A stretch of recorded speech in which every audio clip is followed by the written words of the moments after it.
மத்திய பட்ஜெட்டில் பாரபட்சம் காட்டப்பட்டிருப்பதாக கூறி இந்தியா கூட்டணி கட்சிகள் போராட்டம் நடத்தி வருகிறார்கள். பாஜக கூட்டணி ஆளக்கூடிய மாநிலங்களுக்கு மட்டுமே பட்ஜெட்டில் நிதி ஒதுக்கியிருப்பதாக குற்றச்சாட்டை கூறி தற்பொழுது போராட்டத்தில் ஈடுபட்டு வருகிறார்கள்.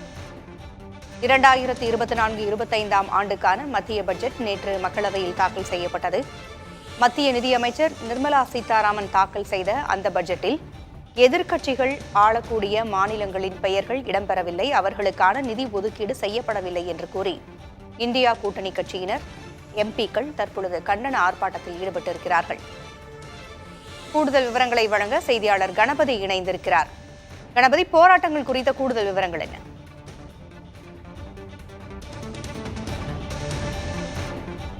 நாடாளுமன்ற வளாகத்திலே இந்தியா கூட்டணியைச் சேர்ந்த அனைத்து கட்சிகளின் நாடாளுமன்ற உறுப்பினர்களும் பட்ஜெட்டிலே பீகார் மற்றும் ஆந்திர பிரதேசம் மாநிலங்களுக்கு மட்டுமே கவனம் செலுத்தப்பட்டு நிதி ஒதுக்கீடு அளிக்கப்பட்டிருக்கிறது.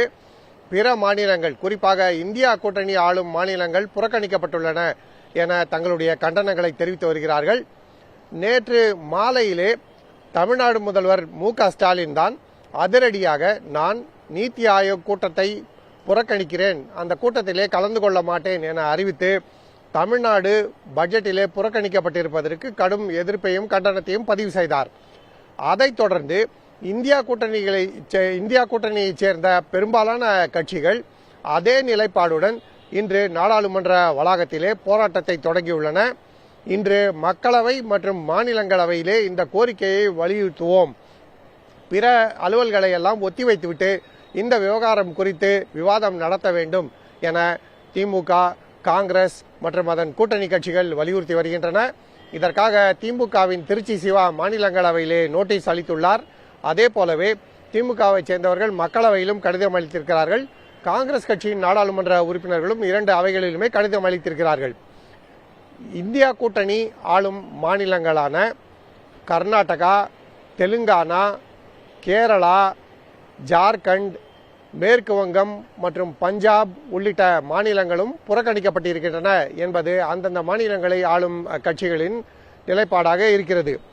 உதாரணத்துக்கு மேற்கு வங்க மாநிலத்துக்கென்று எந்த சிறப்பு திட்டமும் அறிவிக்கப்படவில்லை என திரிணாமுல் காங்கிரஸ் கட்சியின் நாடாளுமன்ற உறுப்பினர்கள் வலியுறுத்துகிறார்கள்.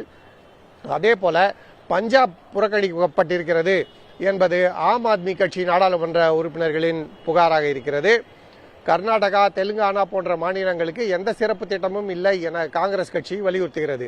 ஆகவே நேற்றைய தினம் திமுக எதிர்ப்பு தெரிவித்து மக்களவையிலே மாநிலங்களவையிலே போராட்டம் நடத்தும் என தமிழக முதல்வர் மு.க.ஸ்டாலின் அறிவித்த நிலையிலே அந்த போராட்டம் தற்போது முழுமையான இந்தியா கூட்டணி போராட்டமாக வடிவெடுத்துள்ளது. ஆகவே இந்தியா கூட்டணியைச் சேர்ந்த அனைத்து கட்சிகளுமே ஆட்சியை காப்பாற்றிக் கொள்வதற்காக நரேந்திர மோடி அரசு பாஜக ஆட்சிக்கு ஆதரவு அளிக்கும், தெலுங்கு தேசம் ஆட்சி செய்யும் ஆந்திர பிரதேசம், ஐக்கிய ஜனதா தளம் ஆட்சி செய்யும் பீகார், இந்த 2 மாநிலங்களுக்கு மட்டுமே அனைத்து ஒதுக்கீடுகளும் அளித்திருக்கிறது, பிற மாநிலங்கள் புறக்கணிக்கப்பட்டிருக்கின்றன என வலியுறுத்தி ஆர்ப்பாட்டத்தில் ஈடுபட்டு வருகிறார்கள். இன்று மக்களவையிலும் மாநிலங்களவையிலும் இந்த பிரச்சனை எதிரொலிப்பதால் பட்ஜெட் தொடர்பான விவாதங்கள் நடைபெறுமா என்கிற கேள்விக்குறி எழுந்திருக்கிறது. காலையிலே கேள்வி நேரம் மற்றும் அவசர விவகாரங்களை எழுப்பும் நேரம் ஆகிய சமயங்களிலே நிச்சயமாக திமுக, காங்கிரஸ் உள்ளிட்ட இந்தியா கூட்டணிகளைச் சேர்ந்தவர்கள் பட்ஜெட் விவகாரத்திலே தொடர் முழக்கங்களை எழுப்புவார்கள் எனவும், ஆகவே 2 அவைகளும் முடங்கும் சூழல் இருக்கிறது எனவும் நாடாளுமன்ற உறுப்பினர்கள் தெரிவித்திருக்கிறார்கள். ஆகவே பட்ஜெட்டுக்கு பிறகு கடுமையான மோதலுடன் நாடாளுமன்ற கூட்டத்தொடரின் இதர பகுதி நடைபெறும் சூழல் ஏற்பட்டிருக்கிறது. மழைக்கால கூட்டத்தொடரின் பட்ஜெட்டுக்கு பிறகான பகுதியிலே தொடர் மோதல் நடைபெறுவதற்கான சூழல் தற்போது தொடங்கிவிட்டது. பூங்குழலி, நன்றி கணபதி. இணைப்பில் இருங்க, தொடர்ந்து பேசலாம். சிறப்பு விருந்தினர் பத்திரிகையாளர் திரு இந்திரகுமார் தேரடி நம்மோடு இணைந்திருக்கிறார், அவரோடு பேசலாம். வணக்கம் திரு இந்திரகுமார்.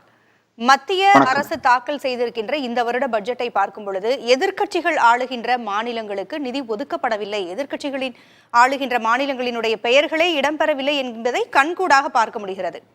அதுபோலவே தாங்கள் ஆட்சி கட்டிலில் அமர்வதற்கு யார் காரணமாக இருந்தார்களோ அந்த 2 கட்சிகள் ஆள்கின்ற அந்த மாநிலங்களுக்கு அதிக நிதி ஒதுக்கி இருப்பதையும் பார்க்க முடிகிறது. இதை நன்றி கடனாக மத்திய அரசு நினைத்தாலும் இப்ப மற்ற மாநிலங்கள் எல்லாம் புறக்கணிக்கப்படுகின்றனவே, உங்களுடைய கருத்து என்ன? இந்தியாவினுடைய நாடாளுமன்றம் அப்படின்றது இந்தியா மொத்தத்துக்குமான நாடாளுமன்றம். அவர் இந்திய தேசத்தினுடைய பிரதமராக பதவியேற்று இருக்கிறார்.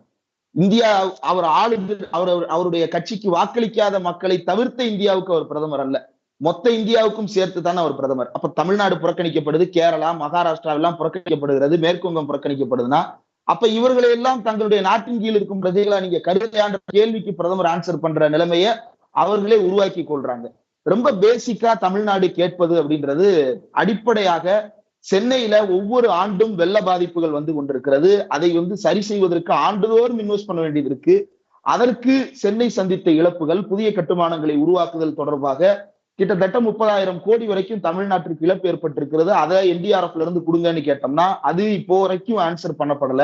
ரெண்டாவது, சென்னை மெட்ரோ ரயில் லிமிடெட் நிறுவனத்திற்கு கிட்டத்தட்ட 63,000 கோடி ரூபாய் ஒன்றிய அரசு சாங்ஷன் பண்ணி கேபினட் கமிட்டி ஆஃப் எக்கனாமிக் அஃபேர்ஸ்ல இன்னும் ஒப்புதல் ஆகாம அப்படியே பெண்டிங்ல நிக்குது. அப்போ அந்த பணத்தை தமிழ்நாடு இன்வெஸ்ட் பண்ணி செய்ய வேண்டிய ஒரு சூழ்நிலை உருவாகுது.